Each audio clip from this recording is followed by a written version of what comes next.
And now we're talking about creativity and problem solving. 10 different ways of increasing your creativity.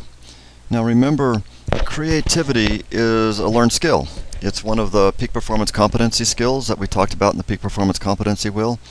No matter how creative you are now, you can be more creative. So I want to talk about 10 different things that you can do to increase creativity. Way number 1 is to play games.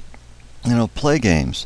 And this really falls into two separate categories. One is to see life as a game.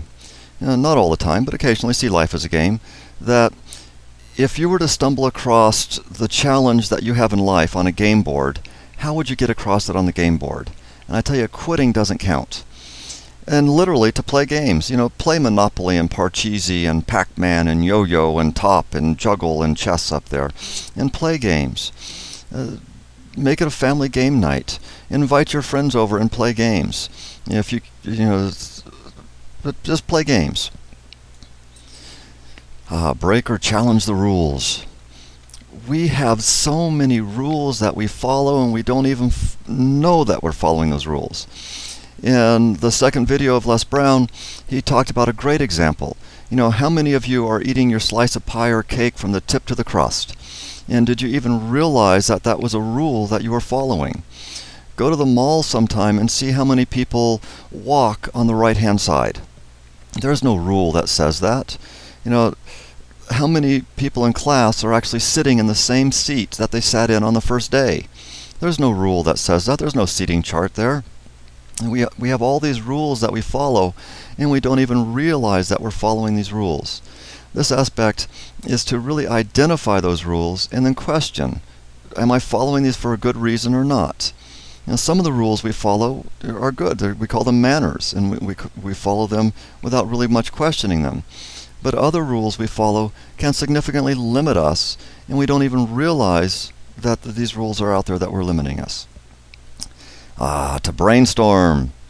Now, brainstorm is when you have a topic and you have a group of people and you throw out as many ideas as you possibly can in a short amount of time.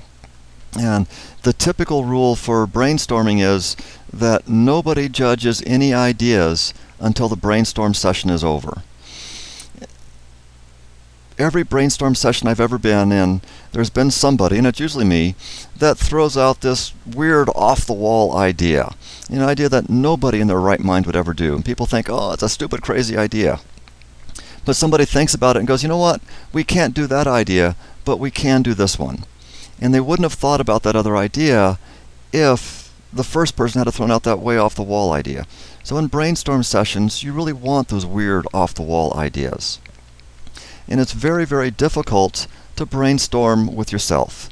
It's very, very difficult to brainstorm with yourself because we have such a strong tendency to censor ourselves. And that's a big no-no in brainstorm sessions. So it helps to have a group of people in order to do this. The next strategy is to work on changing your mindset. Really, to change your mindset. Your mindsets are the sum total of all your beliefs, your values, how you were raised. The hard part with mindsets is actually recognizing what your mindset is. My big example of a mindset, a poor person drives through a neighborhood, sees a house they'd like to live in, but can't afford. And they say, gee, I would love to live there. There's no way I'll ever be able to afford it. A wealthy person drives through a neighborhood, sees a house they'd like to live in, but can't afford. Says to themselves, I would love to live there. I wonder how I can afford it. One is a give-up mindset. One is a how can I mindset. Same sort of stimulus, but an entirely different mindset there. To be able to identify that.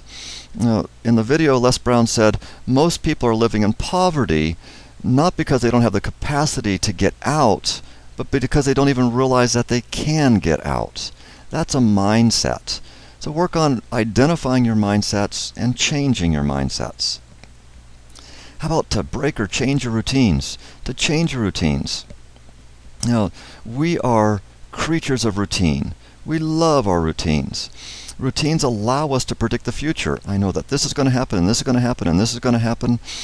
And if you ever work with the elderly, young children or the emotionally disturbed, if you can get those individuals on a routine, your life will be so much easier. If you're a very stressed out individual and you can get yourself and keep yourself on a routine, your life will be a lot less stressful. Routines calm us down. They allow us to predict the future, but they also significantly limit us. That they limit our choices. They keep us stuck in our rut, in our routine, rather than allowing us to get out.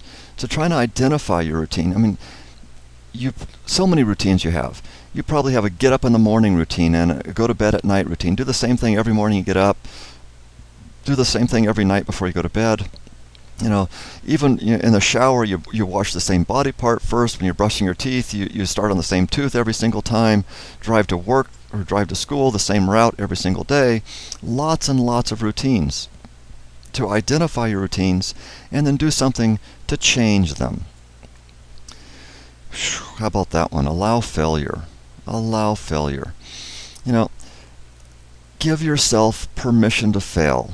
Les Brown in the video said that about 80% of the people allow their fear of failure to override their desire to succeed. Don't be one of those people. Don't allow your fear of failure to override your desire to succeed.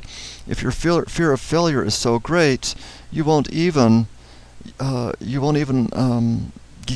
try. So give yourself that permission to fail. But even though you're giving yourself permission to fail, in everything you go into, expect to be successful. Expect to be creative. You don't go in with the attitude, I'm going to fail. You go in with the attitude that if I fail, I will try something else and I will be successful. I will get across every hurdle. I will make it through. The next one is to reward yourself. Reward yourself for being creative. I put up money up there because to me, money's a reward. But maybe it's to go out with your friends or to paint a picture, do something on your own. Find something to reward yourself and tell yourself, I'm doing this because I deserve it. I was creative, I was successful, I deserve to do this. Find something to reward yourself with. And then that brings us to keep a journal. You don't have to keep a journal that you would be embarrassed if somebody read, but keep a journal of the events that occurred, keep a journal of your thoughts, keep a journal of your creative ideas. You might have a wonderful creative idea right now, but you don't have the time or the energy to act on it. Well, write it down. Maybe next week or next month you'll have the time or the energy to act on it. You might have this great creative idea.